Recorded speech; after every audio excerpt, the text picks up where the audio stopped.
Welcome to the Master Builders Podcast, the podcast where we discuss issues affecting the building industry.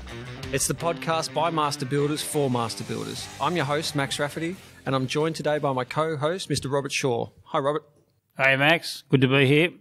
Lovely to have you here. So we're here to talk all about moisture control. Moisture control, what's it mean to you, Robert?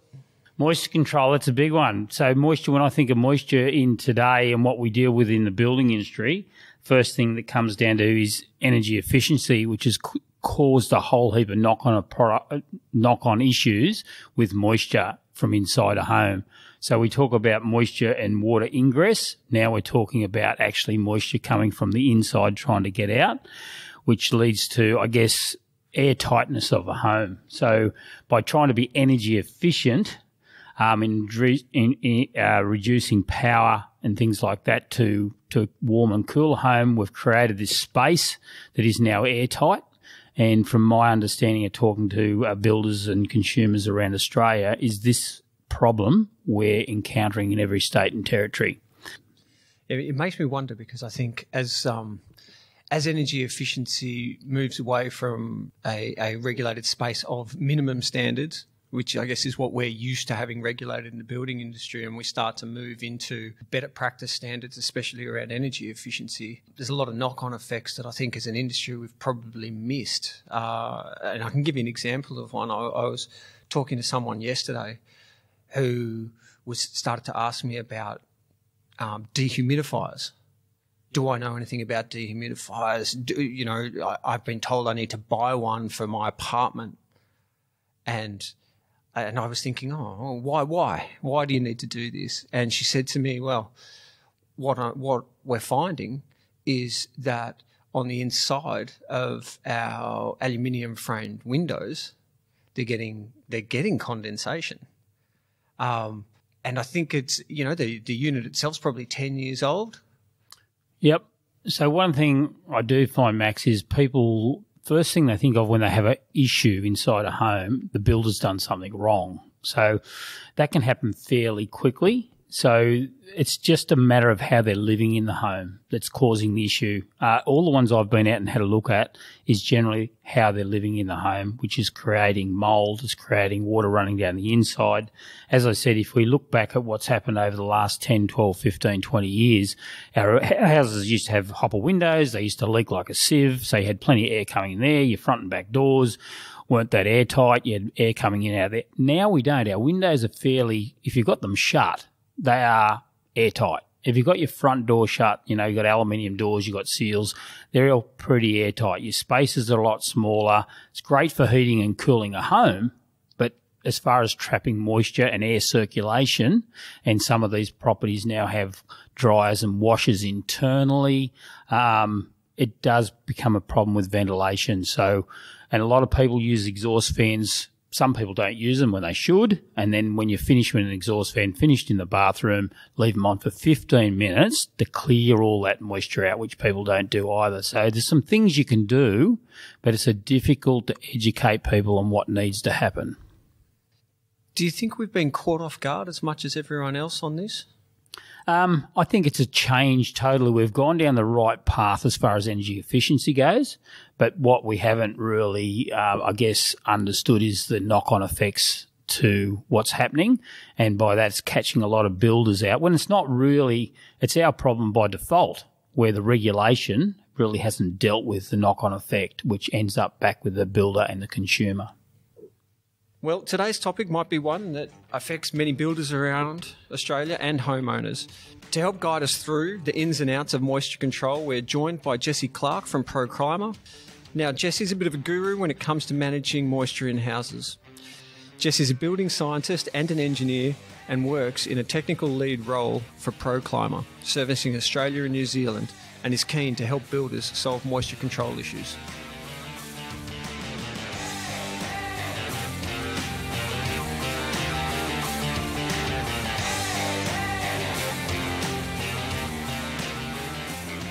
Welcome to the show, Jesse. Thank you, Max. Thanks for having me along. It's great to be here. Just to kick off, what got you interested in building envelope design? Well, the history and how I got into this was basically I started off doing an engineering degree at University of New South Wales, which actually, well, slightly related to buildings in that it was in photovoltaics, solar energy. And I actually ended up getting a consulting role for an engineering firm after I left uni, which specialized in energy efficient buildings. And essentially compliance with the building code energy efficiency regulations. So a lot of that was around insulation levels and glazing performance. So specifying R values of insulation, U values of glass, and solar heat gain coefficients of glass. But that was only the early days. And then after that, I moved on to a building product supply company. And I learnt that buildings are a whole lot more, and energy efficiency is just one part of the puzzle, obviously. But when I started thinking more holistically about this and more about building science and researching what's happening around the world in Europe and America, it came pretty obvious that energy efficiency is part of good design. But really, fundamental to good design is the primary functions of what we're trying to do is keep the occupants dry and warm. So to keep the moisture out of buildings is probably the biggest issue that we have in buildings. And then this also overlapped with all the fire requirements, acoustic requirements, and we're asking our building envelopes to do all these things, as well as be energy efficient now. And that holistic design, which is essentially building science, getting all those things to work properly together, is how I got interested in this holistic sort of solutions to building envelope design. Right, because I mean, I know that as an industry, I know we go, well, what are building scientists? It's kind of an extension of what builders would take as a basic, which is we're building shelter, we're trying to keep moisture out, and as buildings get more complex? Yeah, I guess it's a good question. I mean, what is building science? I mean, is there any science in buildings? Well, if you go take a few steps back, you actually go, well, actually, there is a lot of science in buildings. On a product level, and the product manufacturers developing products to be more durable or more UV resistant or higher temperature resistance or whatever it might be.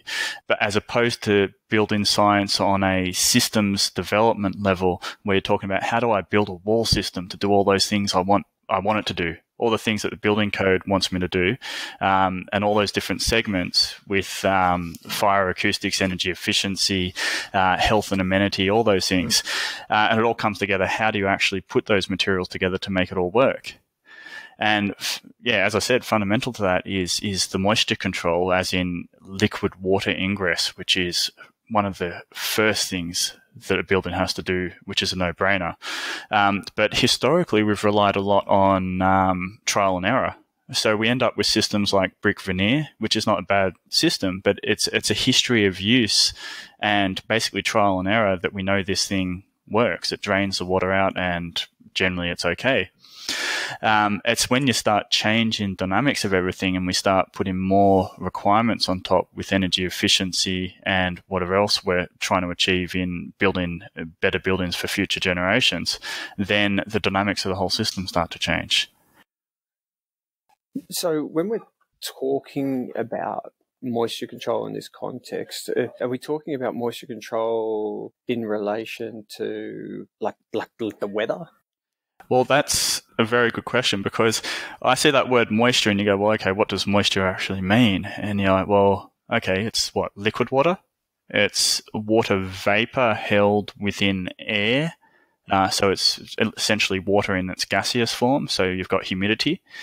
And then, or is it actually moisture stored within porous building products that then could go on to cause problems? So if I've got soggy timber, how long before that timber starts to rot or starts to grow mould? So moisture in the envelope? Yeah, so moisture, we're talking about, in building science or building envelope physics, we're talking about the moisture within the building materials that is at a threshold that's likely to cause damage or perverse outcomes for health. So that moisture, the way New Zealand looks at it, which is quite good in their regulations, is external moisture and internal moisture. External moisture meaning the rain and the weather, and internal moisture meaning all that humidity that's generated by the occupants by cooking, cleaning, bathing, whatever they're doing inside the house, giving off humidity into the air, which then can provide that or have the consequence of that dreaded condensation. Right. I'm glad you brought that up, actually, because obviously we've got new clauses that have just come into the 2019 building code, specifically looking to address some of the issues that we're seeing around the country with condensation. I guess what I wanted to ask you about was, I guess, those code requirements. What are they addressing? Yeah, so there's new code requirements around condensation, which fall into the health and amenities section of the code, because water itself or condensation is not a problem. It's water. People love water. It's not dangerous to humans. What happens is if things are wet for too long a period of time, then you end up with things like mould growth start occurring. And it's generally accepted that mould's not a good thing to have in your buildings. I'm not an expert in the health effects of mould, but in order to stop mould growing, the best way to do that is keep your buildings dry. So that means back to the moisture sources, either external moisture, i.e. liquid rain coming through the building envelope and getting trapped, or internal moisture from inside the house diffusing or going through gaps and cracks into the structure and condensing on surfaces you can't see within the wall or roof assembly. And then you end up with potential mold growth. But this is all climatic based as well, because some climates are a lot colder, some climates are a lot more humid. So we've got the tropics with a lot of moisture in the outside air, and we've got the cold climates with very cold surfaces on our buildings. So with these climatic differences around the country, is there certain climates which pose greater risks? Is there certain housing types that increase the risk of condensation? In terms of condensation or moisture control in general? Well, let's go condensation. Yeah, okay. So there is, how many different construction types do we have? There's probably hundreds of them out there. But you're talking about single-story houses versus multi-residential. Multi-residential, big concrete boxes often get built. Freestanding houses often have a drained or ventilated sort of cavity system on the outside, whether it's brick veneer or a lightweight fibre cement cladding. And historically, we know that those ventilated cavities are very good for keeping your building dry. And because they help for that, because they enable moisture to be essentially expelled from the system from inside the studs or the insulated cavity systems. But when we start going to the selection of materials, then as soon as you come down to the point and you start talking about putting anything that's a vapor barrier, so something that stops water vapor transferring or drying through the materials, is a vapor barrier. And vapor barriers are generally things like aluminium foil, and that's why we wrap our food in it and put it in the fridge. And then we have glass and steel. So anything that's a continuous glass or continuous steel sheeting on a building could potentially trap moisture. So it can't diffuse through it and dry out. So the only thing that the moisture or the humidity is left to do is to condense onto that surface.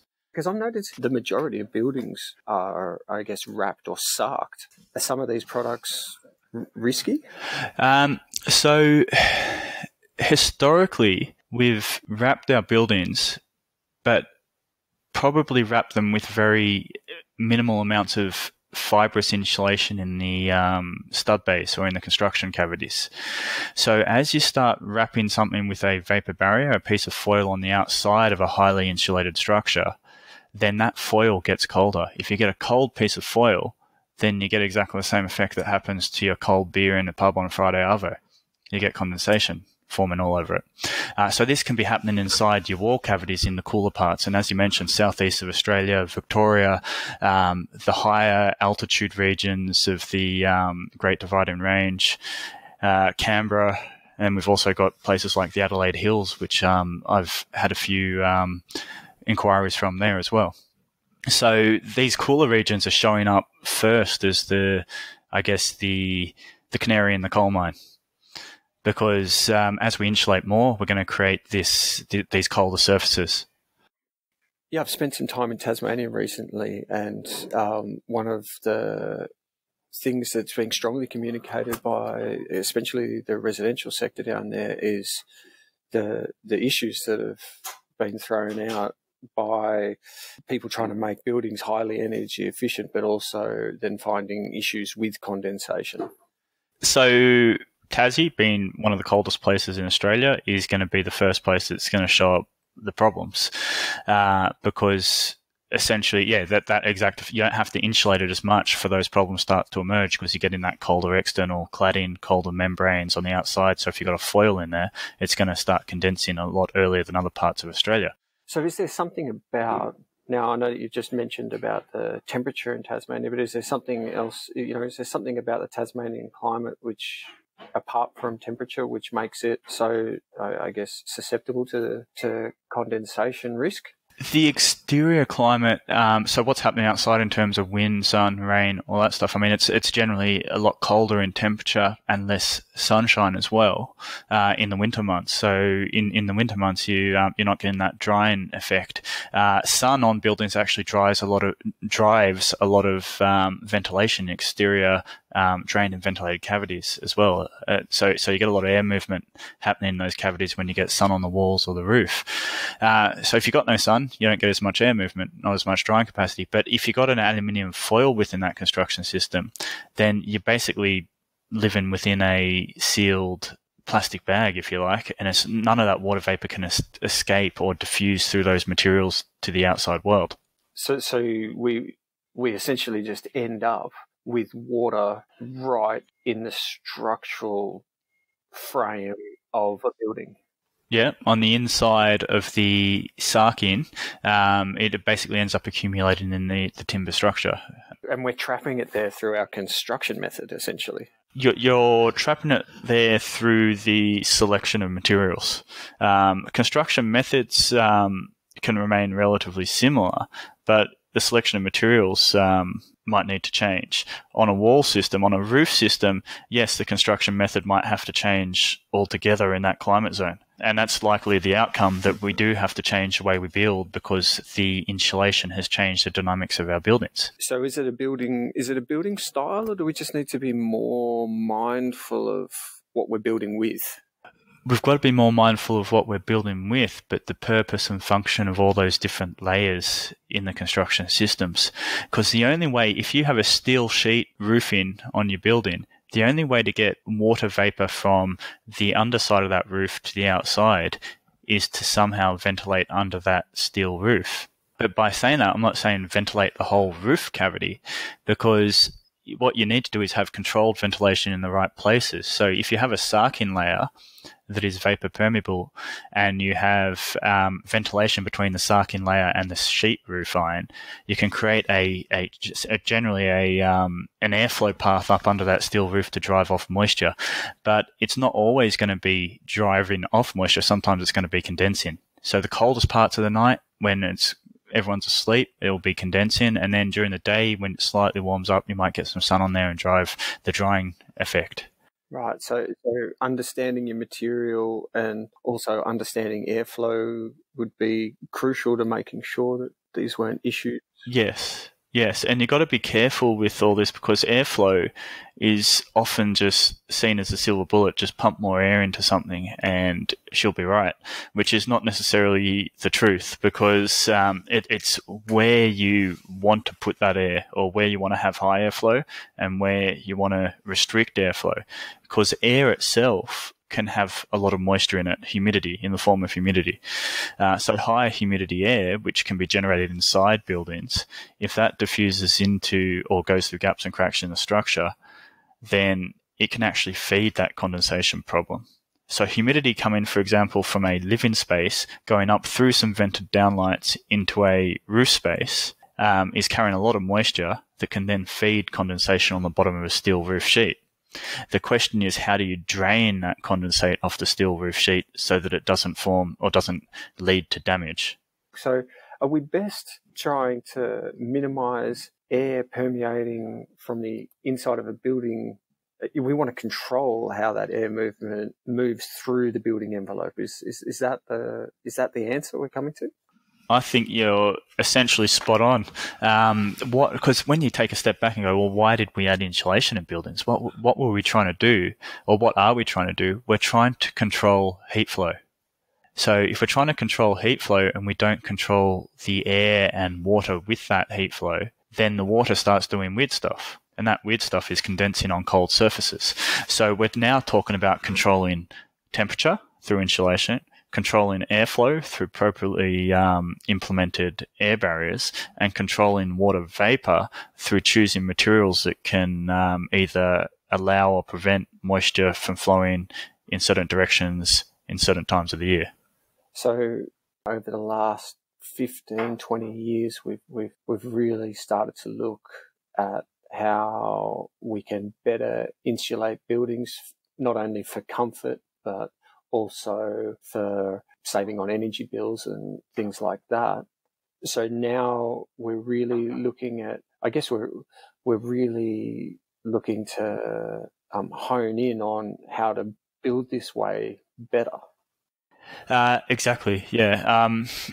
That's what it's come into, and it's come to this. I mean, the reason we have a pretty good idea of what's going to happen is because we're not the first country in the world to implement energy efficiency provisions in our building code.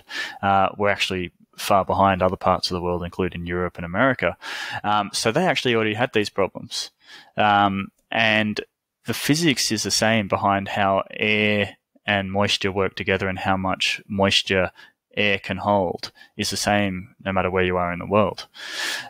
So what it comes down to is essentially applying those theories and the methodologies of construction to modify systems that can control not just the heat flow and energy for the energy efficiency reasons, but also control the moisture for health and durability, because moisture is a precursor for mould, but it's also a precursor for things starting to swell, timber starting to swell and distort, potentially timber rot if it gets extreme. So this then moisture provides basically a damage function that affects the whole lifetime of that structure. What do you think the solutions are? Yeah, where are the answers to this problem?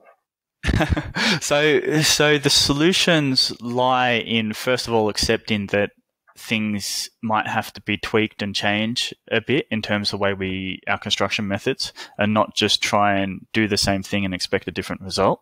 You know, is that something, as a builder, is that something I can do on the fly, or does this problem need design solutions?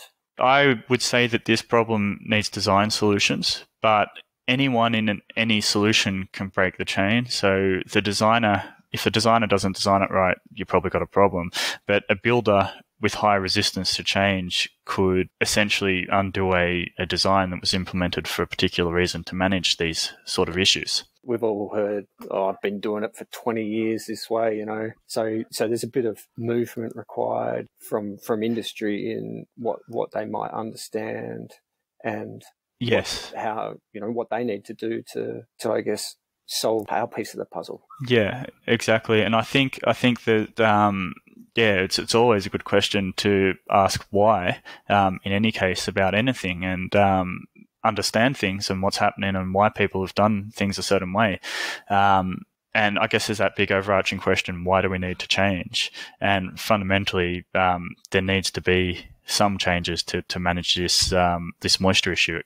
You can't keep building the same way we have for the last 50, 100 years. Yeah, it's a really big challenge. Now, what role does products going to play in this? Products are generally never going to solve a problem all by themselves. It's systems. It comes down to systems. So those products, for example, I mean, what Pro Clima sells are membranes, but the systems that come together are basically made by how you seal those membranes together. So the taping systems, the sealants, and things that turn those products into systems. When you're talking about membranes, what do you mean? So when we're talking about so traditionally, I guess the term is sarking. It's sarking. By definition, a sarking is something within that building structure that's going to drain moisture safely to the outside of the building. But when I say membranes, we're talking about, yes, those sarking membranes that can drain water to the outside of the building, preferably without aluminium on them because they trap moisture. So our ones allow vapor to diffuse through them, which enhances drying capacity. But then also internal membranes, which has never been talked about in the Australian context before, which stops water vapor from inside the building going into the structure. So these membranes can be located on the inside of the timber or metal framing structure to stop that water vapor going in. So essentially what you're doing is creating a little cocoon for the people to live in, which is good from an energy efficiency point of view. And then the humidity can be managed by ventilation as well. So using ventilation, continuous background ventilation to keep the indoor humidity low so that it doesn't go into the structure and cause damage. So membranes are only part of that solution. So then you've got how those membranes are all joined together, as well as the building as a system incorporating some form of ventilation in there as well. Now, you just mentioned internal membranes, so I'm just let me see if I understand exactly what you're saying. So you're talking about a membrane on the internal skin of a building. Yep. So we're talking about a air barrier membrane that sits on the inside of the stud frame and or the roof trusses or whatever, however you constructed your roof. So it sits on the inside, just behind the plasterboard linings. Now, and you spoke earlier about the permeation of moisture that has been created inside. So say someone cooking, and you talked about that moisture traveling into the structural frame. And is that membrane on the inside skin, is that going to stop that? Yeah, this is a really good question, because will it stop it? Yes, it will greatly reduce it, but it has to be installed correctly. And that's what it comes down to, that system and the approach of all the components that go with that membrane. So the tape seals and the compounds to make the junctions to, say, the floor slab, or to intersecting walls, or to masonry walls that might be located within that structure. So you need to make sure that all those joints are very well treated. And that's where it comes down to that whole system being an airtight system. Just the membrane itself and putting that, stapling it to the wall, won't give you an outcome. So you've really got to be considering how you treat that membrane. The membrane on its own is not a fix. Just specifying a product in any solution for any building is not a fix, and just for drawing a dotted line on a page is not a fix. It has to then come down to the skill of the master builders to come in and implement these products properly to get the outcome. I mean, I know from myself, I look at this and I say, well, these are pretty solid solutions. I'm going to put a lot of work into making this happen. If I want to test how successful I've been, is there ways I can check this before I carry on construction? Or is do I just have to look at it and say, oh, look, I've done a great job and hope that I have? Yeah, that's a great question. Yes, there is. So for those of people out there that have ever seen grand designs and shows like that from Europe or UK, you may have seen, or people may have seen, what's known as a blower door put onto a building to test the air permeability. So a blower door is just a giant fan, and you generally put it on an external door, so the front door is fine, and it fits in to the front door and it pressurizes the building, and then you can basically find leaks in that air barrier system. So you can feel that, or there's other diagnostic techniques using smoke and all sorts of other things to be able to see where the air is coming if you've missed any spots. So this is kind of like a quality control of your air barrier system. You make it sound pretty easy to do. Is it easy to do? Is it an expensive test? So the thing is, if you're contracting someone to come in, if you're a builder and contracting someone to come in, you probably don't want to do that until you're looking for a validation. So what you probably want to do is, which is, I think is a very good idea, is to have in your kit a fan for yourself, because it's not hard to put a fan on a front door, crank it up, and then you literally feel where the air's coming from, and if you've got a problem, you fix it before you start going down that validation route and paying someone to come in and do it for you. So the fan then just has to be able to pull air. It doesn't have to have any scientific metrics or pascals or any of this jargon stuff. You just put it on, create airflow, and then find the leaks, and then fix them before you put the internal linings on, and then you get a really good outcome. Do you have any recommendations for resources that builders can use to help create better homes? Building science is a much bigger phenomenon in US. And there's a lot of literature out there, but it's not necessarily always good. So it's a matter of finding the reputable sources and around this moisture management stuff. So it's a complex web of information. And I guess in terms of reputable sources, it's no. Yeah, I don't know how to answer this. Sorry, Max. It's off the top of my head because we don't actually have a guide. What you're telling me is that there's a gap. Master Builders needs to plug a hole. Well, there is because I would say I would like to be able to say go to a CSRO developed guide and it has all the information, but there's not one there. And this is the problem. So this is where, for example, I would like to work with Master Builders exactly on this issue. Let's fill this void. Let's get the information out there, the correct information, but it has to be by a reputable organisation, and it also has to have the right science and the right information feeding into it, so that you don't end up telling people the wrong thing. Totally, it's such a funny question. It just totally blew both of us. That's awesome. Okay, Jesse, how can people get in touch with you if they want to learn more? I guess the best way to get in touch with Pro Clima in general is through our website, www.proclima.com.au. Thanks for your time, Jesse. Thanks for being part of the show and sharing your experience with us. All right. Thank you, Max. Thanks for having me. I could talk to Jesse Clarke all day about moisture within buildings. Robert, what did you take away? Yeah, Max, I listened to that one. It was one that's kind of captured my attention over the last few years as our buildings have got smaller, and under legislation we've got to have these more airtight for energy efficiency for heating and cooling, which makes sense. But the knock-on effect we're dealing with as an industry, I guess, not only in getting that right, but the air circulation, the moisture inside a building. It's great having them airtight, better for heating and cooling, but it certainly doesn't deal with the quality of the air inside a building and the moisture that we trap. And if the consumer doesn't use the windows properly, we end up with water running down, we end up with mould and things like that. So I think there's a lot of education there. And unfortunately, that education shouldn't happen after legislation. All that education and training and all the science behind any of that we need to be doing should have been thought of beforehand. I just don't think it's acceptable for our industry, for the industry on the run, for businesses trying to figure out what works and what doesn't work, and especially for the consumer as well. So, yeah, we've got some work to do, so it was quite an interesting listening for me. Did you hear something in today's show that you wanted to write down? Don't worry, we've taken the notes.